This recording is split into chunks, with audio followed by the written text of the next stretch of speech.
So Rogal Dorn is being officially teased as one of the next Primarchs to return. Let's give him a hand, everybody. What, is it too soon? Come on, it's been 10,000 years. He cut off his own hand by mistake. You mean like this? Or like this? Or this? Or this?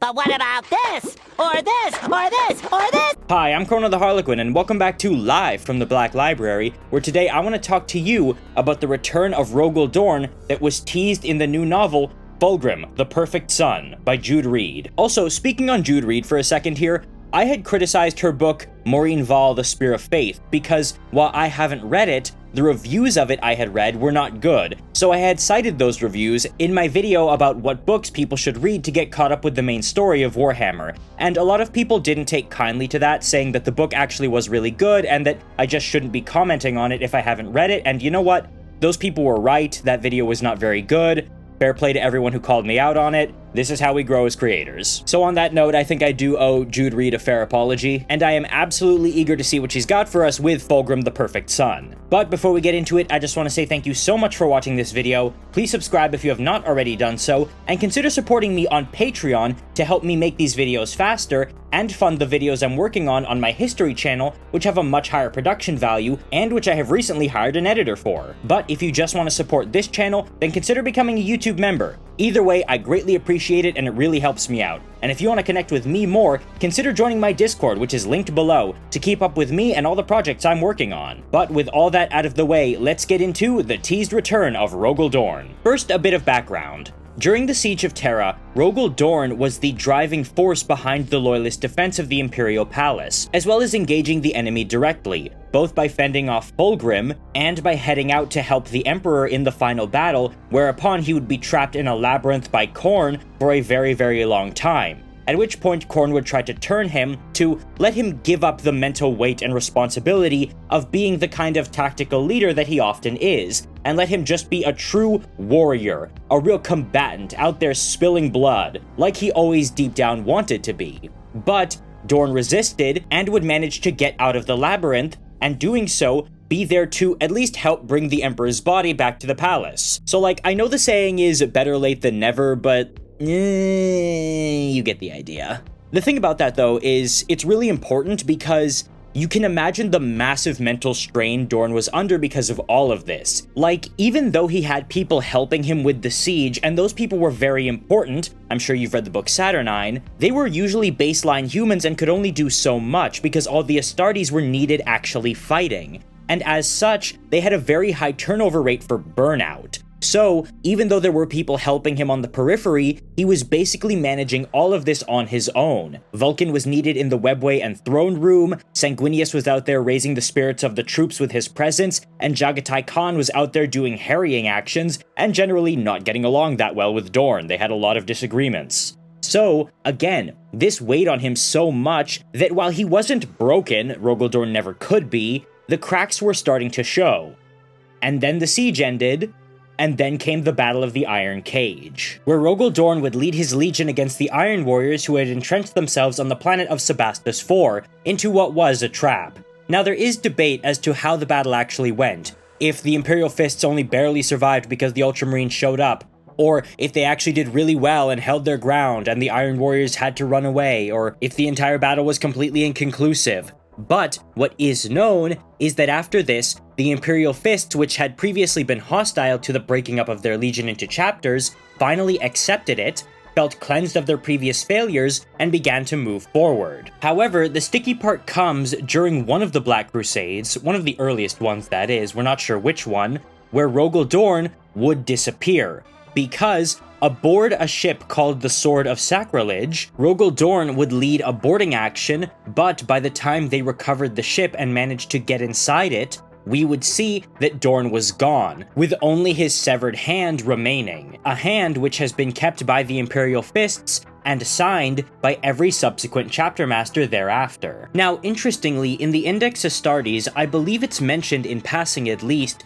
that Dorn saw the reverence people were treating the Primarchs with, saw that they were starting to be worshipped, and was disturbed by this, because he believed only the Emperor was deserving of that kind of reverence. So, after Corvus Corax descended into the Eye of Terror, never to be seen again, well, by the people in the galaxy, we know what he's been up to, he would eventually again board that ship, the Sword of Sacrilege, during one of the Black Crusades, which kind of implies that he effectively faked his own death, or at least left it kind of ambiguous where he was, so as to leave the galaxy and not attract that kind of worship because he believed it was wrong and harmful. And to some degree, he isn't alone in this, because we see similar sentiments echoed by none other than the Primarch Vulcan of the Salamanders, because Vulcan left the galaxy because he was very disillusioned with all that happened during the heresy and especially the siege, and when he came back during the War of the Beast to aid the Imperium against the Orc menace,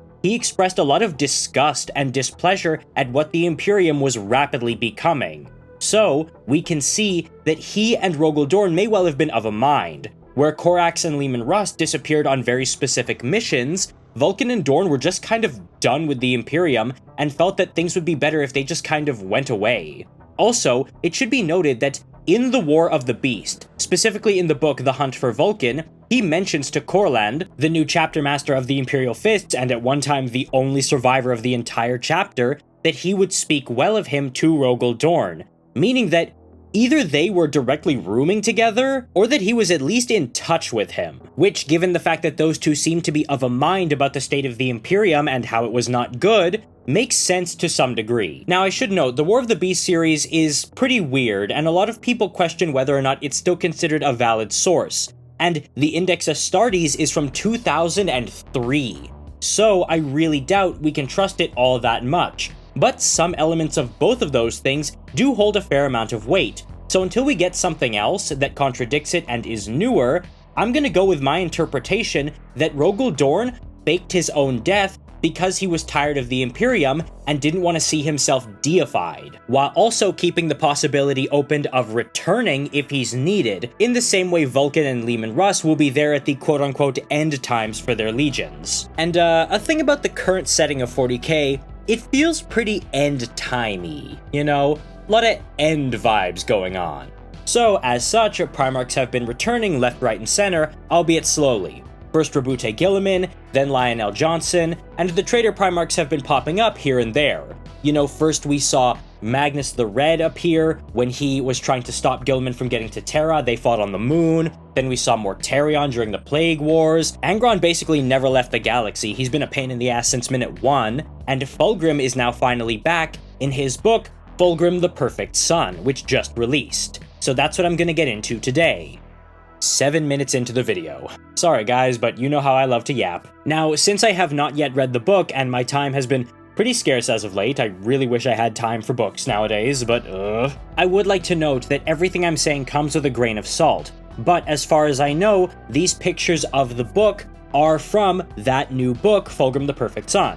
So, I hope these are certainly accurate. It goes like this, and appears to be from the perspective of an Imperial Fist, effectively having a vision of Rogal Dorn. Also, if my voice sounds weird, it's because I have the flu for the second time this month, and I currently have a Halls in my mouth, so I hope that's not throwing anyone off. Golden light flared in his vision. Above him, women clad in glittering raiment swooped through the air on metal wings, their jump packs trailing clouds of incense. Holy warriors strode forward at his side, some in the same black and white vestments as him, but draped across armor of ancient and priceless design. And there was the Primarch himself, a vast figure in the sun-bright armor marching at the head of the war host. And Barangar picked up his pace to match, every muscle and sinew longing to spill blood at his Genefather's side. Now the problem with these three photos is, I don't know if they're all connected one after the other, so the next one goes, "My son." The voice reverberated in Barangar's skull so loud, it banished all other thoughts. Was it Dorn who addressed him? Or Sigismund, the first High Marshal of the chapter? What hand had plucked him from prayer and brought him here to this eternal battlefield? Already that other life was fading into grey insignificance. The next one here is cut off at the top, but what I can make out is Battleground, where we shall fight the war to come. His breath caught in his throat at the memory. Dorn himself was there. I fought alongside him, beneath the blessed angels of the God Emperor. You fought with Dorn? Garion's eyes glittered with fervor. The foe must have been a mighty one indeed. We fought the Neverborn, heretic Astartes. The image of the horrifying serpent-bellied figure flashed into his mind's eye, the long white hair, the uncannily beautiful features, the gilded violet armor, and with them, an enemy of myth, the Primarch of the treacherous Third, Fulgrim. "Rise, brother," the Castellan said. Barangar looked up and took Garion's offered gauntlet, which closed around his own and pulled him to his feet. "This vision is a holy thing. You are blessed." Now, here's the thing that's interesting to note. Neither of these people are Imperial Fists. Barangar and Garion are Black Templars, and we know this because Barangar says God Emperor, and Garion is a Castellan. Basically the Black Templar's unique version of a lieutenant. So, this is why they're likely giving such credence to a vision like this. They believe in that sort of thing, that kind of holy aspect to the Primarchs and especially the Emperor. Also, he mentions that he doesn't know if this is the spirit of Dorn speaking to him, or Rogal Dorn. But in my mind, I think it is pretty clear that it's Dorn. Also, I hope they don't bring back Sigismund, because that just seems a little cheap. Like, some characters deserve to die, but I mean that in a positive way. Like, they had their narrative arc, they did what they set out to do, let them rest. And there's only a few exceptions to that, I think. One of them being Nathaniel Garrow, because it is stated when he died that if he took the Emperor's hand during his dying vision after being killed by Mortarion, that he may yet again rise anew. Sigismund, though, I think just had the perfect send-off by giving Abaddon the finger one last time before finally dying. We all know the famous line, "You will die as your weakling father died. Soulless, honorless, weeping, ashamed." And yet, it is stated in the vision by Barangar that he sees some of the warriors following Dorn wearing the same garments as him, the robes of the Black Templars, just in ancient patterns of armor. Now, that alone would make you stop and think, oh, this is just a vision of ghosts of the past, more or less. He's seeing his Primarch and his predecessors, they're all coming to him and saying, hey, fight on and blah blah blah. But then why are there Sisters of Battle there? Specifically ones with jump packs trailing incense. It seems like a holy procession, and I don't think this is just some hallucination or vision, because 40k doesn't really do that. Whenever someone sees a vision like this, it's very likely legit in some way and always means something. It's never just some dream. It always has some weight to it. Now, you might be thinking, hey, wouldn't it just be like Dante seeing his Primarch Sanguinius when he was on the brink of death? And I would say no, specifically because when Dante saw Sanguinius, it was just Sanguinius telling him, hey, you're not gonna die yet, I know you really want to, but there's a lot more you have to do, so back at it, Tiger. However, here, it isn't just Dorn addressing Barangar personally, as you could see with, say, maybe a ghost or something, and could maybe be just a pure vision. But the reason I think this is a premonition about Dorn's return is because of all the other people he was with.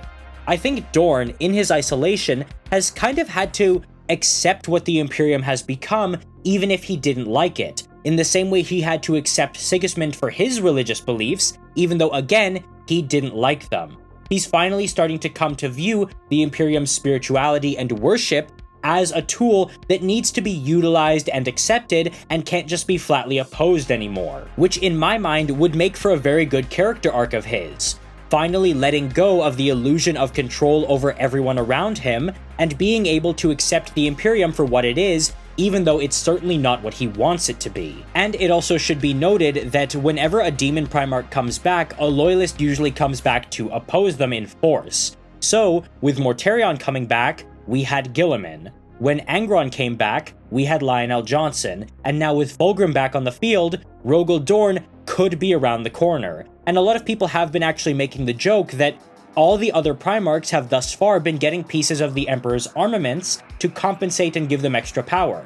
Guilliman got the Emperor's sword, Lionel Johnson got his tilting shield, which is big enough for him to use as an actual shield, and Rogal Dorn might get his Great Talon, which could fit considering he is missing a hand. But in this instance, who then would be those troops beside him? Because they're not regular Space Marines.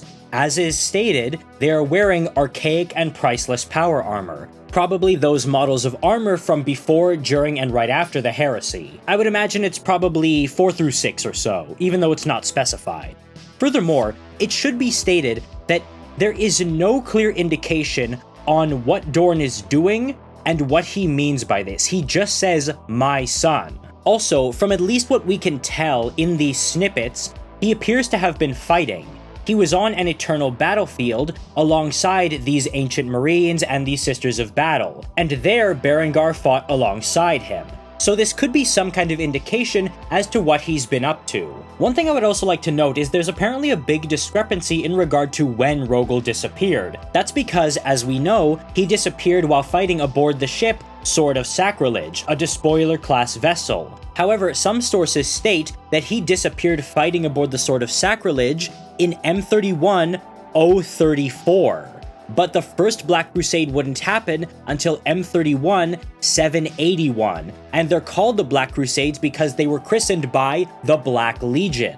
So how would there be a Black Crusade before the Black Legion existed? That just doesn't make any sense and is just a straight-up inaccuracy. And another problem is the fact that, apparently, despoiler-class battleships only started being built around M36, which makes no sense because the War of the Beast takes place across the mid-550s in M32, which on the face of it makes no sense, and only gets even weirder when you factor in that one comment from Vulcan about how he will put in a good word for Corland to Rogal Dorn. None of this lines up. The math is not mathing at all. There is so much inaccuracy surrounding the disappearance of Dorn, and that's not even me getting into the old, outdated lore of the Imperial Fist having his entire skeleton encased in amber. Dear God, that is such a can of worms, and I am not touching it. What I'm getting at when I bring that up is the fact that a lot of this is still subject to change because there isn't one solid canon as there was with, say, the disappearance of Lionel Johnson. We know exactly what happened on Caliban, and now that he's back, it's all been solidified in stone. However, with Dorn, it's all still very up in the air. So what I'm saying here is that it is possible in this newer iteration that perhaps when Dorn disappeared, those Marines who were with him in that boarding action, he took with him, because he could have possibly been leading a coalition of Imperial Fist successors. They are known to do that sort of thing from time to time. See the Last Wall Protocol. So, it is possible that he took these Marines with him when he faked his own death and has now been effectively fighting chaos on his own terms while disengaging with the Imperium that he seems to have largely grown fairly disillusioned with. And in this regard, he's finally gotten a measure of what he wanted, to just be a warrior who can fight and destroy the enemies of mankind instead of having to be Mr. Tactical Brains leading from the boardroom all the time. Something that would have probably been a big relief for him, and interestingly is exactly what Khorne tempted him with unsuccessfully, so he still got what Khorne was offering, just on his own much better terms. Also, the thing about this sort of thing is that you can't really just throw it in a book on a whim. I like to think they have some level of coordination at Black Library and Games Workshop, and as such, if Jude Reed wanted to put something like this in the book, she would have at least had to have gotten some kind of clearance to do so first. And especially given the state of the narrative with all the Primarchs coming back and this and that, it does seem like a deliberate choice to at least in some way tease a possible return of Dorn and get us thinking about what that could be like when it eventually happens, because let's be real, they're basically all gonna come back. There even was a tiny tease about having Ferrus Manus come back. And also, I saw someone make a joke online somewhere, I can't find it anymore, that we know Rogal Dorn isn't dead, because if he had died, Perturabo would have never shut up about it. Which, like, fair, to be honest. I know it's a joke, but is it really? So, in short, here's my full theory about what happened to Rogal Dorn and how he could return. My theory, based on all we have, is that Dorn became disillusioned with the Imperium, specifically how the Primarchs were being deified, and as such faked his own death to leave the Imperium with a cohort of loyal supporters who he knew would basically follow him anywhere. And with them, he would launch his own personal crusade against the enemies of the Imperium, the Neverborn and the Traitor Marines, still defending humanity, but not being beholden to the Imperium or the worship of the Imperium's citizens. And this probably happened after Corax descended into the Eye of Terror to hunt the Word-Bearers, but before the War of the Beast. And when Vulcan says, "I will give a good word for you with Dorn," I take that to mean that Dorn was doing something important, hence why he didn't stop everything and just go fight the orcs, but Vulcan knew where he was and what he was doing, and basically mentioned that as a, hey, if I happen to see him again anytime soon, I'll make sure to bring up your name. Not really I'm in consistent contact with him or am directly rooming with him, and will make sure to mention you to him as soon as I get back. And now, this fellow Barangar, given his propensity for spiritualism as a Black Templar, has had a vision of this great war that Rogal Dorn has been fighting. Almost like an astral projection, because this apparently happened during a session of prayer. And Rogal Dorn said to him, "My son." This also reveals that apparently Rogal Dorn has expanded his small personal crusade that he's leading to include various Sisters of Battle. Likely because, given the nature of the Sisters of Battle, they would do what Dorn says. When he says, "Hey, drop everything and come fight an eternal war with me," we know how they are. Also, part of the reason why this whole interpretation appeals to me is because Dorn is not the type to do nothing. Even when he's exhausted with all the intellectual work and exhausted with the Imperium, he can never just do nothing. So even though he is still finally indulging his desire to just be a warrior, he is still helping humanity by killing the most dangerous enemies they have. And this is something I feel applies to all the missing Loyalist Primarchs. None of them have just been doing nothing, save for Guilliman and Lion, who were both unconscious this entire time. Corax, we know, is in the Eye of Terror. Leman Russ is on his quest with the Spear of the Emperor to find a way to revive him, looking for the so-called Tree of Life, and there's a lot of speculation around that. And we had that line from Magnus, "Brother, let's not talk about where you are," when he was on Fenris, blah blah blah. Jagatai Khan, we know, entered the Webway on something called the Last Hunt, where he's been basically riding fast, riding hard, and apparently fighting the Drukhari. This is something we see reference to made in official artwork and other books. With some White Scars from the future, there was a timeline shift thing, I'm sorry it's hard to explain, stating that since they can't really rejoin their legion, they would like to join their Primarch in the final hunt in the Webway, a request that is apparently granted by the Farseer they were working with. Vulcan is likely defending worlds who need his help, because again, he wants to protect people. This is what they found him doing when they were looking for him during the War of the Beast. And I think Rogal Dorn is much the same. He's probably active somewhere in the galaxy, and I think this is the perfect example of what that would look like. And I think I've noticed a pattern that does kind of support the notion of why Rogal Dorn would be the next Primarch to return. And it's because those legions who have been the most quote-unquote boring in their character thus far are the ones getting their Primarchs back. Everybody was making fun of the Ultramarines for a very long time, you know, those blueberry good boys. But now that they have their Primarch back, they're a lot more interesting. A lot of people were getting tired of the Dark Angel storyline just being about the Fallen, the Fallen, the Fallen, the Fallen, the Fallen, but now that Lion is back, big shakeups are happening with them. And while the other legions haven't been doing that much, you know, the Space Wolves, the Salamanders, Raven Guard, White Scars, and Iron Hands, they still have very unique legion characters to them.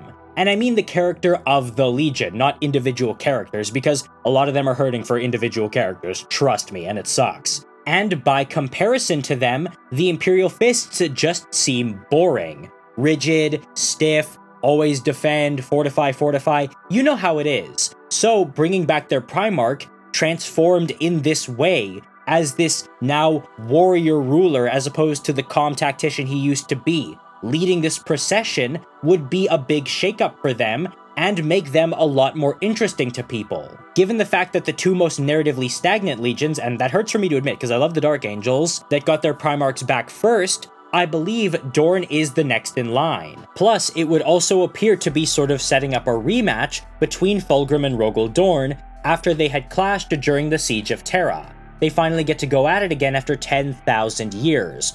Both incredibly changed, and yet still somehow very much the same. But what do you guys think? Do you guys think I'm putting too much weight on this and that it was just a one-off thing? Do you agree with my assessment that Dorn faked his own death and left the Imperium because he was tired of it and wanted to be a warrior? Do you believe he's completely dead? Or do you agree that he's being set up as the next Loyalist Primarch to come back because it would help make the Imperial Fists more interesting? I'd love to hear what you guys have to say in the comments below. Please subscribe if you have not already done so. Consider supporting me on Patreon and becoming a YouTube member, as it does really help me out and help me make these videos a lot faster. And until then, I will see you in the next video.